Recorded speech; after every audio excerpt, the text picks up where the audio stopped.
Brought to you by NBC bearing, भारताची पहिली bearing उत्पादक। मराठा आरक्षणासाठी मराठा बांधवांचा आंदोलनाचा आज दुसरा दिवस आहे आणि मुंबईच्या आझाद मैदानाच्या सगळ्या परिसरामध्ये मराठा बांधव जे आता सकाळी नाश्त्याची व्यवस्था त्यांची करण्यात आलेली ती आपण पाहतो आहोत।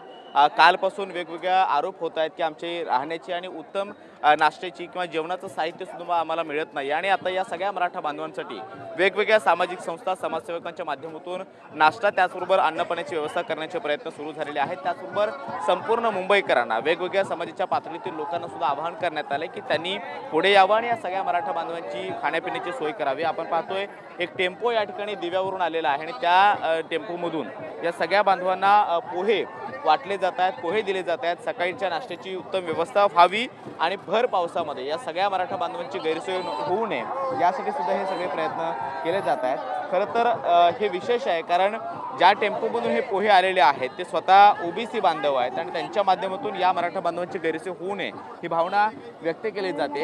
अमोल केंद्रे आहेत, दिव्यावरून आलेले आहेत आणि जवळपास 3000 लोकांचा नाश्ता घेऊन ते या ठिकाणी आलेले आहेत, या सगळ्या लोकांना नाश्ता देत आहेत। अमोलजी, कुठून आलेला आहात आणि काय सांगायचं आहे? तुम्ही मगाशी सुद्धा आमच्याशी बोललेला होतात, सगळ्या मराठा बांधवांना भर पावसात तुम्ही नाश्त्याची व्यवस्था करताय, कुठून आलेला तुम्ही? मी धडाकेबाज युवा प्रशासन संस्थापक अध्यक्ष आहे अमोल केंद्रे। मी दिवा येथून आलेलो आहे कारण हा जरी मराठा समाजाचं आंदोलन असलो तरी हे माझेच बांधव आहेत, हे प्रत्येकानं, कारण माणुसकी कुठेतरी ठेवली पाहिजे। आज मी मुंबईकरांना याच्या माध्यमातून आवाहन करतो की आपण सर्व मुंबईकरांनी मिळून या मराठा बांधवांना त्यांच्या ज्या गैरसोय होत आहेत त्यांची सोय करावी।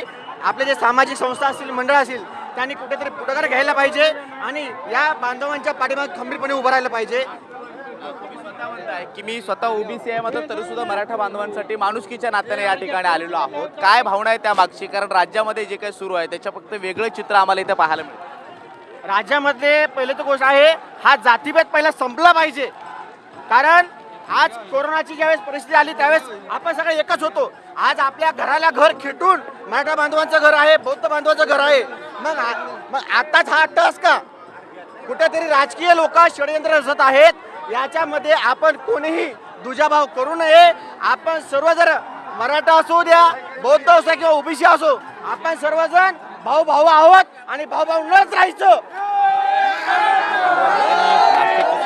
ते अभिमानाने सांगतायत की स्वतः OBC आहे, मात्र तरी सुद्धा मराठा बांधवांसाठी माणुसकीच्या नात्याने या ठिकाणी आलेलो आहे आणि कुठलाही जात धर्म न बाळगता या ठिकाणी लोकांनी आलं पाहिजे, मुंबईकरांनी रस्त्यावरती उतरलं पाहिजे आणि त्याचबरोबर सगळ्या लोकांनी मदत जी आहे ती या सगळ्या मराठा बांधवांना केली पाहिजे। सकाळची वेळ आहे, भर पाऊस सुरू आहे आणि पावसात सुद्धा हे मराठा आंदोलक आपला उत्साह टिकवून ठेवण्याचा प्रयत्न करतायत।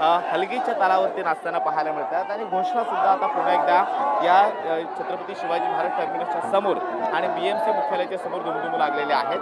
आपण पुढचे दृश्य पाहतोय, हे सगळे मराठा बांधव जे आहेत ते कालपासून अशाच पद्धतीनं आपलं आंदोलन जे आहे ते टिकवण्याचा प्रयत्न करतायत। हजारोंच्या संख्येनं मुंबईमध्ये महाराष्ट्राच्या वेगवेगळ्या भागातून हे सगळे आंदोलक आले आणि त्यानंतर मनोज जरांगे पाटील हे आता मुंबईच्या आझाद मैदानामध्ये उपोषणाला बसलेले आहेत। तर दुसरीकडे हे आंदोलन जास्तीत जास्त आपल्या ज्या मागण्या आहेत त्या पूर्ण होईपर्यंत टिकावं आणि तोपर्यंत आम्ही मुंबई सोडणार नाही अशा पद्धतीची भूमिका या सगळ्या आंदोलकांनी घेतलेली आहे। आणि आपण पाहतोय CST जंक्शन म्हणजे BMC मुख्यालय आणि त्याचबरोबर CST रेल्वे स्टेशनच्या समोर हलगीच्या तालावरती हे सगळे आंदोलक जे आहेत ते हे आंदोलन टिकवण्याचा प्रयत्न करतायत। उत्साह त्यांचा आहे तो आपल्याला पाहायला मिळतो आहे, मात्र अन्न पाण्याची व्यवस्था या सगळ्या आंदोलकांची होणं गरजेचं आहे आणि त्यासाठी वेगवेगळ्या पातळीतून प्रयत्न व्हावेत। मुंबईकरांनी पुढे यावं, त्याचबरोबर वेगवेगळ्या सामाजिक संस्थांनी सुद्धा पुढे यावं अशा पद्धतीचं आवाहन या सगळ्यांच्या माध्यमातून केलं आहे। त्यामुळे या सगळ्या आंदोलकांची गैरसोय होणार नाही याची जबाबदारी प्रशासनाने सुद्धा घेण्याचे प्रयत्न जे आहेत ते आता केले जावेत अशा पद्धतीची भूमिका जी आहे ती व्यक्त केली जाते आहे।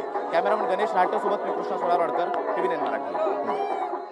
Brought to you by NBC bearing, भारताची पहिली बेअरिंग उत्पादक।